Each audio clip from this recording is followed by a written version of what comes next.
আমি তোর উপরে শুবো। ছেলে ডুবু করছে, সরি ঘুমু করছে, আর এখানে আমার বর বসে বসে কি করছেন। ব্যাস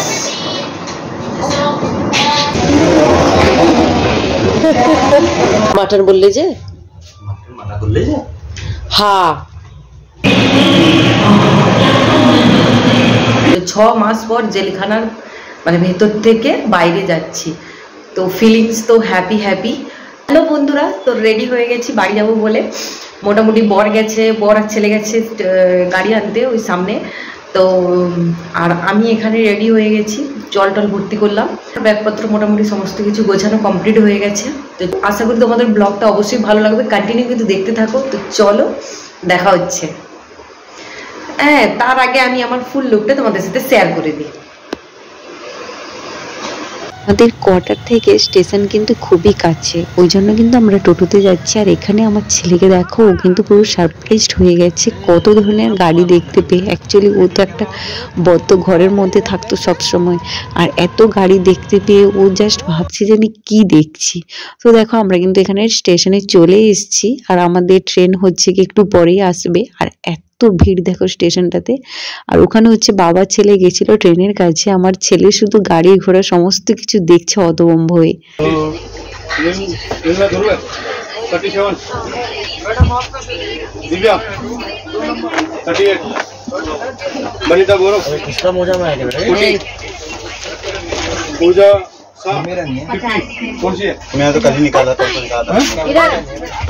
বাই বাই করে দাও, বাই বাই করে দাও বাবা, বাই বাই করে দাও, বাই বাই করে দাও, বাই বাই করো, বাই বাই করো। তো আমাদের ট্রেন আসার পরে কিন্তু আমরা বসে পড়েছি ট্রেনে, আর অনেকক্ষণ থেকে ওয়েট করছিলাম খাবারের জন্য, কারণ হচ্ছে ছেলে ঘুমাবে কান্না করছে, তো কোনো মতে খাবার আসছিল না। বর কিন্তু গিয়ে আমার জন্য খাবারটা নিয়ে এসেছে, মানে যেখানে খাবারগুলো রাখা হয় ওই ট্রেনের যে যারা খাবার দেয় আর কি, তাদের কাছ থেকে খাবার নিয়ে এসেছে। কারণ ও বললো যে তুমি তাড়াতাড়ি খেয়ে নাও। তো আমাদের একটা ভেজ থালি আর একটা নন ভেজ থালি ছিল, তো আমি ভেজটাই পছন্দ করলাম, কারণ ট্রেনের খাবার সত্যি কথা বলতে এতটা ভালোও লাগে না আমার, বাট এবারে একটু টেস্টটা ভালো লাগলো মনে হয়। তো দেখো তারপরে কিন্তু খাওয়া দাওয়া করে আমি শুয়ে পড়েছিলাম, মানে ঘুমিয়ে পড়েছিলাম ছেলে কিনে। আর এটা হচ্ছে কিন্তু ভোর মানে 4:30টার দিকে, কারণ আমাদের হচ্ছে কি 5টার সময় নামতে হবে দিল্লি স্টেশনে। আর এইখানে দেখো চারিদিকে একটু কুয়াশা কুয়াশা ছিল, আর প্রচন্ড ঠান্ডা ঠান্ডা, মানে একটু ঠান্ডা ঠান্ডা লাগছিল। আর ছেলেটা আমার ঘুম থেকে উঠে মানে কাঁচা ঘুম ভেঙে, ও সকালবেলায় মানে 8:30 9টা দিয়ে ঘুম থেকে উঠে কাঁচা ঘুম ভেঙে ওর অবস্থাটা দেখো কেমন হয়ে গেছে, ঘুমাবো ঘুমাবো করছে। তো আমরা মোটামুটি দিল্লিতে নেমে তারপর কোথায় যাই দেখা যায়, এই সিদ্ধান্তটাই ছিল। তো কারণ একে তো ছেলে হচ্ছে কি শরীর ভালো ছিল না, ও প্রচন্ড হচ্ছে কি যেটা বলে কফ কাশি এগুলো ছিল। আর আমার শরীরও কিন্তু একদমই ভালো ছিল না, কারণ আমারও মানে যেহেতু জম্মুতে আমরা ছিলাম, ওখানে হচ্ছে গিয়ে কি বলবো মানে নতুন নতুন ঠান্ডা পড়েছিল, তো তখন ওই জন্য কিন্তু ওয়েদারটা স্যুট হতে আমাদের একটু সময় লেগেছিল। ওই জন্য আমার মা ছেলেকে কিন্তু চট করে হচ্ছে গিয়ে অ্যাটাক করে নিয়েছিল। তো আমরা মানে ট্রেন থেকে নেমে আমরা চলে এসেছিলাম হচ্ছে গিয়ে MCOতে, মানে আর্মিদের জন্য যে রেস্টরুমটা থাকে ওখানে চলে এসেছিলাম ব্যাগপত্র রাখার জন্য। তো ফার্স্টে ভেবেছিলাম ওইখানে থাকবো, বাট ছেলের শরীরের যে কন্ডিশন, একে তো আমারও, ওই জন্য আমরা ভাবলাম যে দিল্লিতে একটা রুম নেওয়া যাক। ওই জন্য আমরা কিন্তু ব্যাগপত্র রেখে মানে রুম খুঁজতে যাচ্ছিলাম। আর এখানে দেখো আমার ছেলের কাণ্ড দেখো, জামা টামা তুলে ও যাবে না, মোটামুটি ওই দিকেই যাবে। তো আমার বড় বড় ঠিক আছে ছেড়ে দাও, ও কিন্তু পেছন পেছন চলে আসবে। তো আমরা যাচ্ছিলাম আর ও পেছন পেছন আসছিল। তো বন্ধুরা আমরা চলে এসেছি একটা হোটেলে, মোটামুটি থাকতে পারা গেল না এই ছেলের জন্য, ওর শরীর ভালো নেই আর আমারও শরীর ভালো নেই, এই জন্য আমরা একটা হোটেলে এসে আছি। তো মোটামুটি 4-5 ঘন্টার জন্য একটা হোটেল নিতে হলো ছেলের জন্য। এই যে ঘুমিয়ে গেছে, খাবারও খায়নি, ঘুমিয়ে গেল।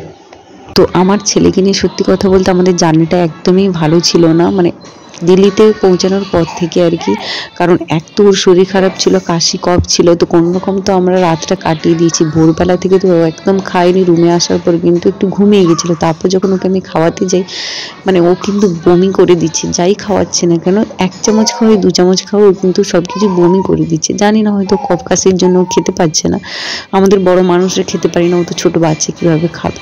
তো আমি কিন্তু প্রচণ্ড মানে আমার প্রচণ্ড কষ্ট হচ্ছিল ওকে দেখে।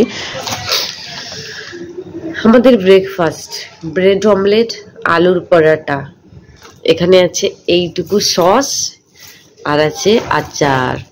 আর এখানে আমার ছেলে ডুমু করছে, সরি ঘুমু করছে। আর এখানে আমার বর বসে বসে কি করছেন? ব্যাগ পাহারা দিচ্ছে। চলে আসো, খাবে চলে আসো।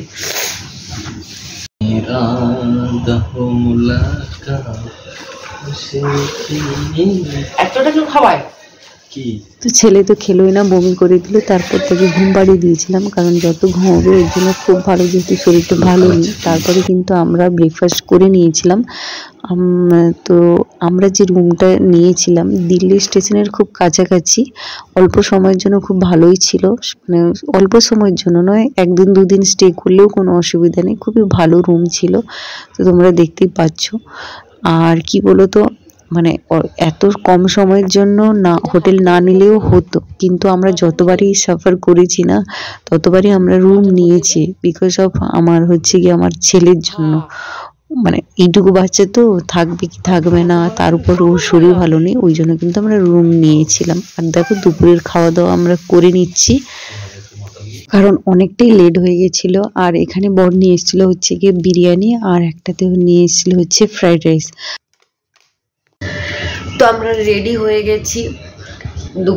দুপুরে খাওয়া দাওয়ার পরে আমরা ঘুমিয়ে গেছিলাম, রেস্ট নিয়েছিলাম। আর এই যে ছেলে এখনো ঘুমাচ্ছে ওর বাবার উপর। আর আমরা এখন রেডি হয়ে নিয়েছি। রেডি বলতে ও একই ড্রেস পরাই আছে, একটু চুল টুল আঁচড়ে নিয়েছি। তো এক্ষুনি বেরাবো আমরা। আমাদের ট্রেন আছে 5টার সময়। তো ব্যাগ লাগেজ সমস্ত কিছু আছে হচ্ছে গিয়ে এনসিওতে, ওখান থেকে ব্যাগপত্র নিয়ে এসে আনতে হবে। তো ট্রেন কোথায় লাগে কে জানে, আমি জানি না, উনি আমার হাজব্যান্ড সব কিছু জানে। তো চলো কন্টিনিউ কিন্তু ভিডিওটা দেখতে থাকো, সরি ব্লগটা দেখতে থাকো। আমি তোর উপরে শুবো, আপনি ছাড়।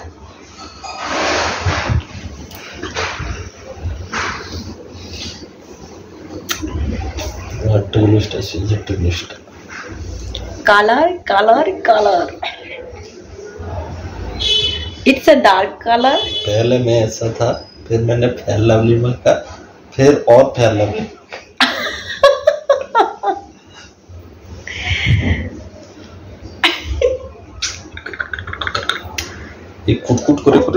তো আমরা রেডি হওয়ার পরে কিন্তু আমাদের টাইম হচ্ছিল না হোটেল ছাড়ার, এই জন্য বরকে বলছিলাম একটু দাঁড়াও, ভিডিওগুলো করে নিই, ছবি টবি তুলে নিই।